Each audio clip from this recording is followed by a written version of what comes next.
चल ठीक पकड़ लो है खाली हम ही चली हैं अरे चल पंच बार बार हम ही चलब जीत जीत बैठल बड़ा यार ये हम नहीं तू जीत रे चल चल यार फिर हम ही ना भाई जीत तब तू जीत ले ना चल चल ओ जा कर क्रिया मार ओ पिता जीत रे हम ही देखिए चल चल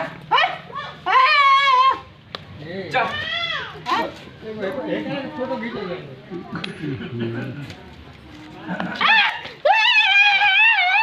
ना पास ना पाई दूंगा उची में चलाओ जी पहले हम चल नाप ना पाई तो पहले नाप लो नाप के बा नाप ताकि जमाना पर तो मरबो करब डमान कर ना विशेष से ना मार मने ले मुंह पे एक था दू देख तरह से भाई ना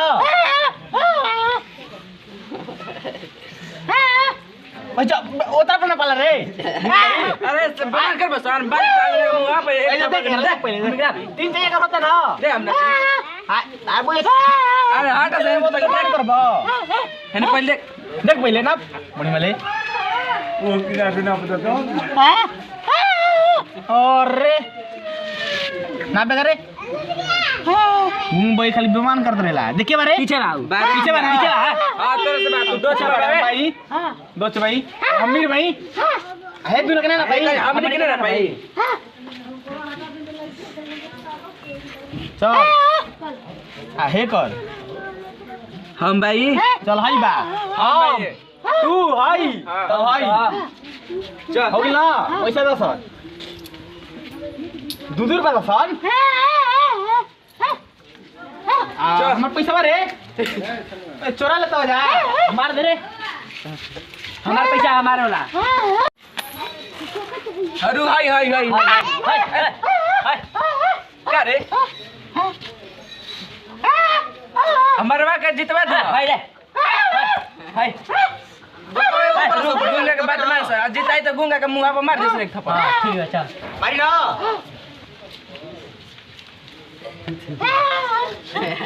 चल चल चल पिया चल तोड़ भाई हां चल नारे नारे हाय मार ना हाय मार हाय अरे घूम वही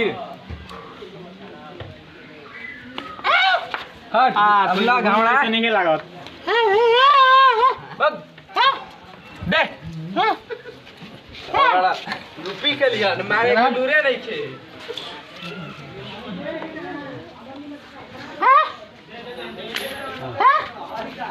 हाय नारे हाय मार हाय अरे कौन बोला सकते हमारे दनवा होई तब एक को में बुझा आराम से ले ले मार हाय मार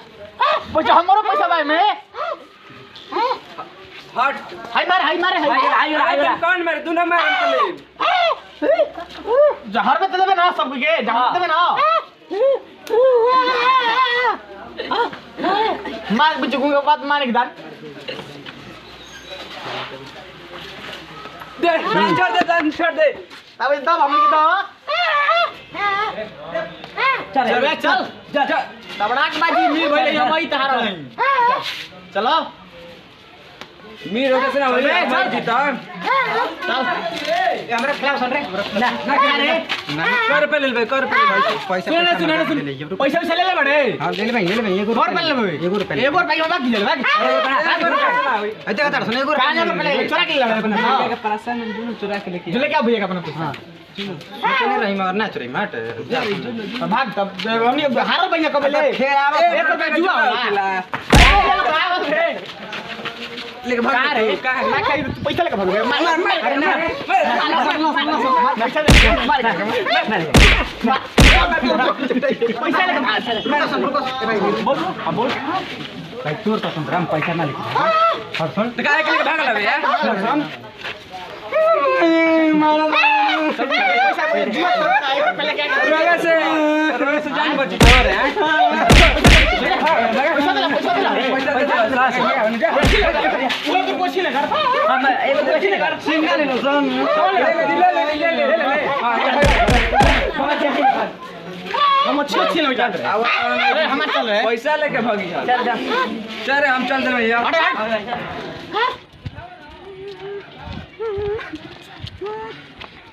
मार के पलाई तोड़ दे का करें कि खेल छोड़ के भाग जासन ओखनी के आज कुछ केहू तरह भगावे के पड़ी खेल बिगाड़ही के पड़ी दादा दादा पलाई में मार दिले बा कारण हम सोच लेनी एगो आइडिया खेले ना खेले देम खेलबे बिगाड़म जाता नहीं हम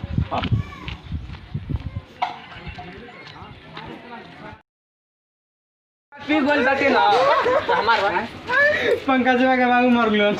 बात सही रे हां भाग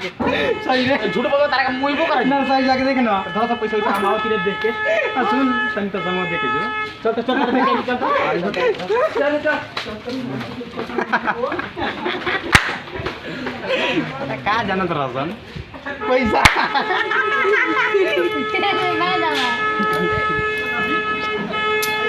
चल रहे आए तो जियते बड़ा होगी अरे कम काका जी आता हूं का चिरकुट वाले वो कहता कि मैं और भी बन तोर पापा हम भौगोल आवत हैं जा बदमाशी ना छुटी बदमाश ना हो हकीकत बात बा हकीकत बात बा हां तू खाली घूमल चलता है जाने रिया है जूतो देखत है ना हैं भाई कहत रे ऐसी दुकान पर तोरा के रहे के कहा था तू ओने लफुआ संग घूमल चलता है एकदम लफुआ बन गेल बड़ेगा हैं कहत रे ओकरा बोला ला तो उ जरूर झाड़ा लगिले बा अरे भाग आगे बोल छुजा चल कर भाई पैसा हम के ले बाजी ना बाजी मुंह पर मुंह फूट जा मार आई गाम लगत बुझा तक एकदम उजियान कर दे ए मरे चिरकुट काका मजाक भी कोई हद होला तार लइका का एनेरी हाथ झाड़ा चलता हो का बोल रे कहत तोर बाबू मर गए हई मर गए बन जाके देखता गोली घर तो बाबू बोलत रहन कहिए कहत ए बेरा मजाक भी हद होला समझा ना तुम काट दे सार के सार का हम मुआ देते हूं कि तू कम होइबे जो जैसे जो सार के मुआ देते ठीक हो जाते देखा था सार कहां रहत हवे अपना आजी के चक्कर में कम मुआवत है सार के गांव का हो मुन्ना भाई का हाल चल रहा है ठीक है बाबू तने दिया तो फाइन हमरा के 5 रुपया के पहले को उधरिया रहे अरे मदद कर दे तले कोरोना में कहां गाड़ी घोड़ा चलाती बैठले अरे भैया तो गाड़ी घोड़ा नहीं के चलो तो दुकानियों चले चाहिए ना अच्छा 2-4 दिन में दे दे जी ऐसा बात नहीं के अइला खैनी जाए के आलम तो जा गुटका देबा हमरो के तनी गुटू का कब हो तू को कुछ राय के वास्ते अब मनसान किताब पढ़त तब का तो नाटक के रखले बा नहीं हमरा कहल नाटक होता का हां अरे जन करी का कहले बसन अरे कहाँ लो लागत पैसा ना दे उधार रही तब का ठीक बात पैसा नगद देला नहीं हमारा पैसा मांगा पड़ जा बैंक में निकालब 2-4 दिन में पैसा उसा तीन दाना पकड़ में कल परसों निकाल ठीक बा भैया तो पैसा बता जा कुआर चलता सौदा बारी देखा तर जाके ए मतलब तार ले काम भाग जाई तू ऐसा बतिया होतड़ा आगे के तहरा अरे भैया लोग गुट का ग्राहक ना बिगड़ जाला लेकिन दुकान उकान हां बनाबो ए जब बैठल बजा काहे खपत ठीक बा सामानवा आई तबे ना तारा के लिए आई सामान आवे ना कोई देखी ते आई का हो जाए के रहे होइबे ना कइले दो कहां ले बता अरे होनिया बोले तो किनला आइन जाओ 5 रुपया के ले जा तब चलो तो हो ना भाई ठीक है तब चलो जैसे कि छावनी में टेंट पंडाल लगाता वो जे बैठ के ये चल भरिया हो मतलब 17 के हां का तो सुन ले भाई कि हाथी उथी पूरा आवत ऐसन घोड़ो उड़ै हां पनारी के पूरा धूमधाम से पूजा होता कहता हमारो टाइम निकल चले के ना हो ठीक बा टाइम सलाम में कब कमया आब रिहर्सल होता अरे ना गड़ियो भइल बा ना वो हमारा तो गाड़ी निकल कहले का करबो पांडे जी के साथ पांडे जी के साथ अच्छा ठीक बा दुकान उकान जाए के आलम होयो रहिल आ रिहर्सल में आब लइका इन्होंने छिटी बिती होता सन समझा अरे ठीक बा वो आई टाइम निकाल ठीक हमारे पास टाइम नहीं हम चलत नहीं इससे कि टेंट पंडाल हो जा गलत है ना ठीक बा जा ठीक बा जा तो हम आलमपुर का घटल बा पैसा जीतले गाड़ी सुन लन की तू पढ़ी लिखाई करता रहे पढ़ाई लिखाई करत नहीं पढ़ थोड़ा आईएएस अरे मन तो हरिया ठीक है क्या होता अरे आइए बोले तू कबे ले खोजत रही जाए के बालम हम दुकान ना चली मटा अरे चला दे बाबू अभी आवत तुरंते टाइम थोड़ा हटा हम जाते चलो आवत मगर मिठाई खाई पूरा मिठाई खई ह उधारे कोई मत दिया दुकान फूटी भी देखते बड़ा आ ज्यादा उधार सुधार मत दिया ज्यादा इन्होंने मत करिए हम आवत आलमपुर ले तू ठीक ते है, तार भौजी आई तो जल्दी कह आइए। दिया तार भौजी आई तो कह दिया कि गुलबर्गा आलमपुर सामान लावे ठीक बा जा ठीक बा हाँ ठीक बैठे दुकान पर जरूर अरे झोरो छूटल बा झोरो दिया झोरो तारा जूता उता पहन ले बनी अब बुझात नहीं है पीछे बैठी ऐसे ही बैठा था नहीं बढ़िया से दुकान चले बाबू ठीक बा देखिए तू तो बिलवावा नहीं आदमी हड़ा हाँ एक जगह रे लफड़ा करके होते बानी हेर के पैसा जितने बानी हट जा हो बाबू जो तो के सन हडी तो दिया सना जाना चूसता देवरा चूसता उठवा के ललिया हमारे पास छोड़ के बोले दुकानिया कहाँ बोलो अब हम का बतलाएं भौजी पूछो मत का होल बतलावा उस सीन देखला के बाद हमार रोइया गंगना गुलो तो का बोल बता रोएं गनगना निकु जन का ना हमने क्या मेरानु संगे रहर में गुलो हरामी छुछुंदर ओकरा के भांभा माई उठा के ले जइहन खाली कहता कि जाते दुकान चलावे आ खाली भाव ओकर मेहरानो से मिल जाता हमारा अंदर एकदम जाते हम हूं पसीना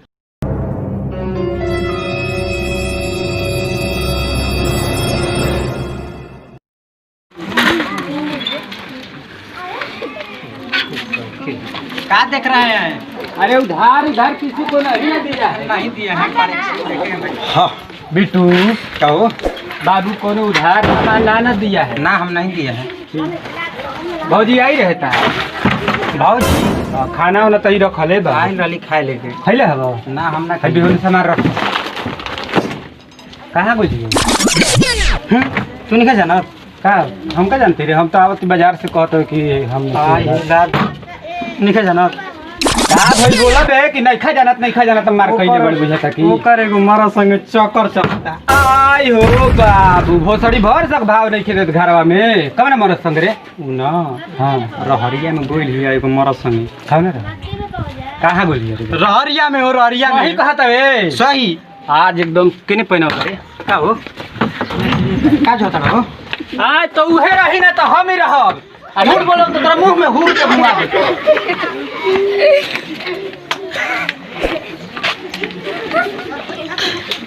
का लागल हो भाई साहब रामी कहता कि जा तनी दुकान चलावे रोज रोज के जन कौना माई ले मिले जाता कहता कि दुकान जा आज देखिए ल नहीं कौन ओकर माई हिया। आज भोसड़ी के हम तो मार के एकदम बुखार ऊपर छोड़ा देवे के बाद देखत ही कवना भतार संगी रोज रोज आवतिया रहर में कहतिया हई नहीं तो ओकरा के टांगी ले हम काट के आज एकदम राणो के बतलाइए देम गोल बारण में एनिया का करती रे दुकान में कुछ हो हम का करते हैं हां कौन राणो हो हमर सोच बनल बाड़ी आज के कंपनिया केना गइली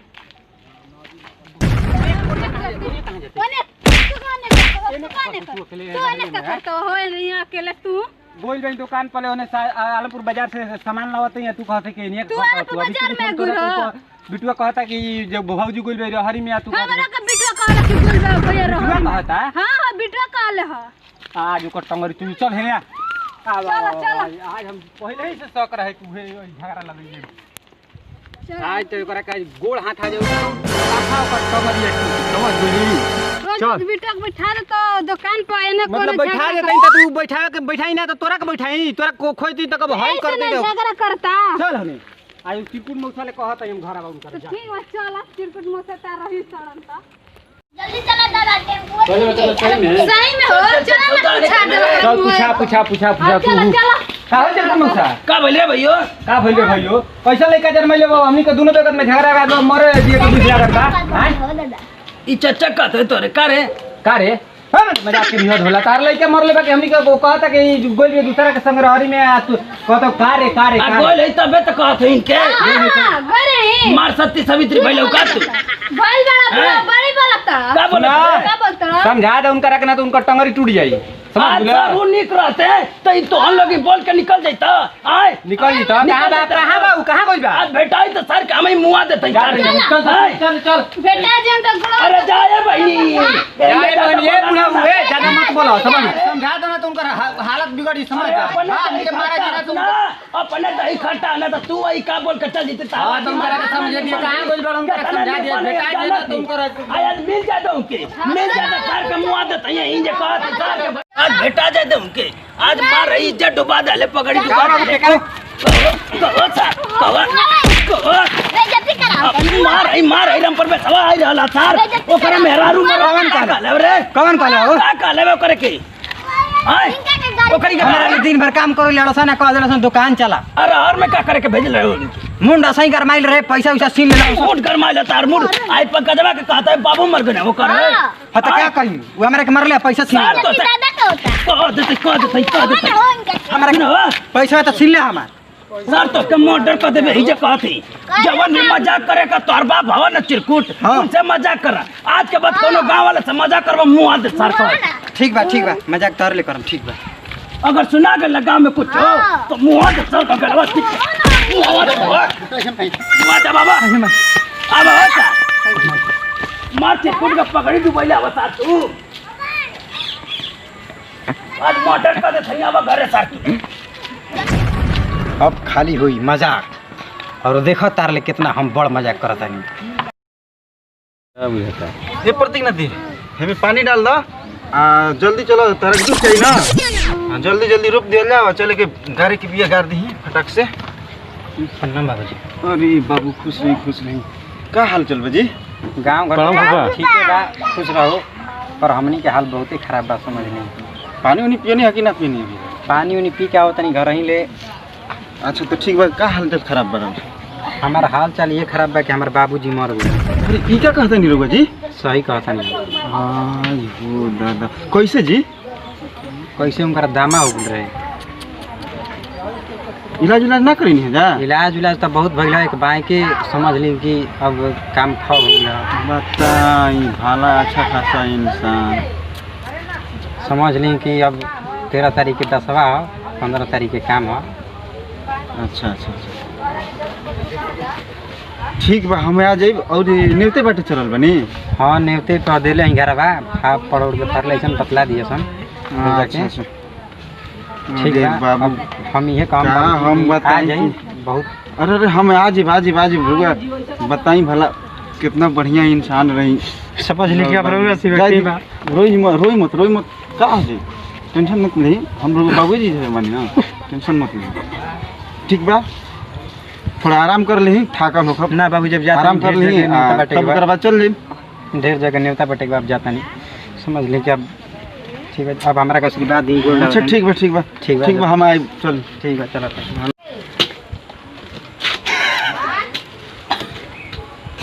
अब देखा आवा तमाशा बाबूजी के इंजन तो झंझना जाई कलू और तो जेबो ना करी जाना आलमपुर चाचा की वजह से अरे मार सार तो पगड़ी डुबा डाले में तोरे दादा की अच्छा लगा आलमपुर चल घूम ले आवे के वो दिन के बाद देखा तो ना अरे के हर गइल हां चश्मा पहन के नया कुर्ता पहन के हीरो मत हीरो बनत है मुआ दे सार कोनो गहुआ में बस शांत जी कुछ के हर से घूमत हवे रे का ताऊ हमारे बारे में तू हाल चाल रखबे ना करेला हम कहीं जाई तारा उसे का मतलब बा कहीं जाई मार सार शिकायत करो तो जोन गांव में वो कम हका हां तो तनी मनी होखबे ना करला हो तो मनी होता हो अपना ससुरारी का करे रे ना ससुरारी लगा देले बड़ा हमर ससुर तो मर गेल का कहत रे सही कहत है खाना करा कैसे रे भैया हमारा ससुर के दामा हो गल रहे आई ओ माई बड़ा लमहर कहत रही भाईजी के दवाइया ले ला हो जाके बनारस हो तो वो ना मान ले आज दुनिया छोड़ कर चल गईले सही रे सही हो कहिए के बात रे भैया कहिया के बात है का 12 तारीख के 10वां हो 15 तारीख के काम हो आई ओ माई तो जाए के पड़ी न रे हमके जाए के परबे ना करी चल ठीक है हम मार समधी छोड़ के चल गए ना ये भैया हमारे मार बड़ा जम्मत रहे समधी संगे कहनी उनके कि दवाई करा ला तो मार लुग्गा में लखत हुए पैसा पतो के आई चक्कर हो गला दवाई तो चलते रहे हो मगर तहरे नहीं रहन कमसूस आदमी सारा दवाई आधा खा कंजूस तोरे बाप मार तोरे सारे गूगल लगा के चलत हवा आई मार जूता लगा के चलता हम कंजूस हई हो अपना पैसा से खरीदे हैं। अपना मार देखा थी कवन नौकरी करता में बेस वाली जूता पहने के नहीं मिला। आई तो रे चक्कर में सारा देखा था वो जूता ना तू खरीद तो फैशन में चलेला। फैशन में चले ली हाँ पैसा लोकता करे तू तोरो कहती चले का समझ गेले चला जी। आ समझी जी कहते रही पर चले का चल आधा आधा दवाई खात रहन, आधा आधा जिंदगी घटत घटत घटत खत्म हो गई। बड़ा अफसोस होता रे बिटू। अफसोस का होता तारा तो खुशी होके चाहिए कि और ससुर मर गुलन। नहीं रे बड़ा मानत रानी भाई जी का हो। ए चलो चलो हमने तैयारी बना जाए। चल कर जा तभी अब जाता नहीं चल बे ना तू जा जा हम तो मोले नहीं गनी। तो तू ना चल बेहतर रही एक दिन ना तू घर और नहीं खा देख ले ये तब मान जान ना करला हमरा के। ना ठीक है चल रे भैया कल चल रे तो कहत है हाँ। कमाई से खाना वाना मांग के खा लिए ठीक है हाँ जाता हाँ फिर हाँ। घूमे नहीं खे जाए के। घूमे मत अब बड़का संगे काम करी ना हो ठीक बा काम करम ओकरे से। जा तई जा प्लान बनावत है भाई जी आज गुजर गए। का भाई हो कैसन लागल? अब बड़ी मार लगत है काम।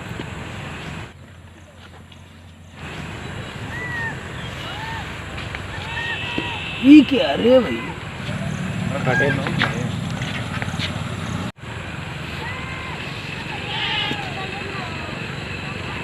समझिया लौकत रे भाई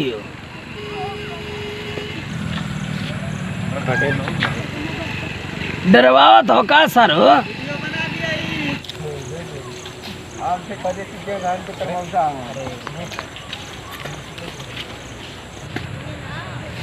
बड़ी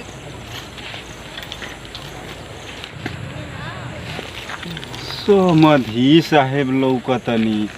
छाव गमल रे छाव। जरा गौवा में आगुनी तो डेर भावे लगनी क्या हमरा के पहले ही उनकरे लेखा चाल ढाल बा लेकिन का तो मर गइल बनी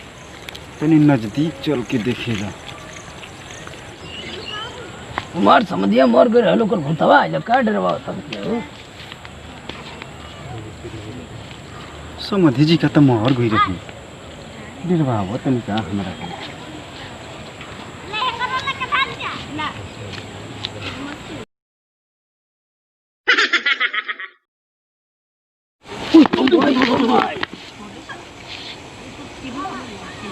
वो जना था ये भाई मार बिटुआ कहले हमार ससुर मर गए नहीं तो ई कैसे आ गए हो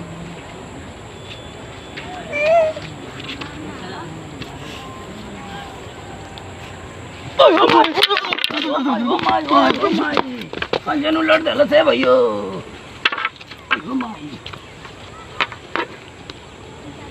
सोमधी जी हकीकत के आदमी लेखा बोला तनी भाई जी ए भाई जी सोही अरे भाई जी अरे भाई जी मर गई ओ माय हम भाई जी, भाई जी कैसे जिंदा हो गई अरे ठीक है भाई ना हम ठीक है रहो ठीक है कहत रह बुटवा मर गए नहीं रहुआ महाराज कथी का रहुआ के तो कहले रहन कि दाम बा हो गेल बा हमार बाबूजी मर गेलन आज 13 ही हो तो कहलन कि चलो तब हमरो के कहत है बिटुआ के ससुर मर गए ना 15 तारीख को करते रही है उनका दामा हो गया हमरो के हां ये आई माय हो माय सर ताई त महाराज होइसा लइका लइकी के होके के चाहिए हेते ना बिगड़ा अरे भैया हम तो समझे में ना आवत हमरे तो महाराज के वहां के एकदम बुढ़बा कुड़बा खनिका जी भाई जी हमके तो बुझाते ना हां हइसन कुल मजाक करे के चाहिए रवा सच्चे कहे न जी हां जी अरे हम निम्मा नहीं महाराज हम ना मरल हैं भला बताई हइसन कुल मजाक करे के चाहिए और बेटा एकदम हरामी बना एकदम आदमी समझी जी की हमार लइका रहतन कि ना तो उनको हम आज हाथ गोड़ टूट दे हमार तो हार लेकर ना आवे हूँ मार बेटी भी हले उनके अब उनके बिगाड़ कर रख ले ये तो राज जी अब हम का जनतनी कि हेतना खराब इंसान बीच हम रौरा लड़की के देखी भाई जी रौरा लड़की के वजह से बिगड़ल है उसा हेतना लइका के बिगड़े के चाहिए बताओ हैं हइसन कुल मजाक करे के चली चली आई तो घर गांव चलल जब हमरे गांव चली तो चली हमरे गांव रे चली चली चली देखो तनी हम आज 2-4 घंटा अरे बाप रे लइके बड़न हां एकदम गधा बड़न हां हइए ना हड़न कहो हां का कहले बनी कोई और घुमत हो अरे और घुमत मारी मारी मारी इनके मारी बाप लोग इतना मारी इनके मारी इतना बिगड़ गए इतना जी माफ कर दी बताइए माफ कर दे बाबा ऐसा बाबा जी ऐसा बाप का मुआ दले है उम्र में नहीं इनका मुआ देता है चार जल्दी समझी जी भाई अस्थिर हो जाइए दादी अभी लड़का फाका मिले मजा नहीं बाबू आज के बाद ऐसा कुल मजाक मत करो आवाज छोड़ दी भाई छोड़ दी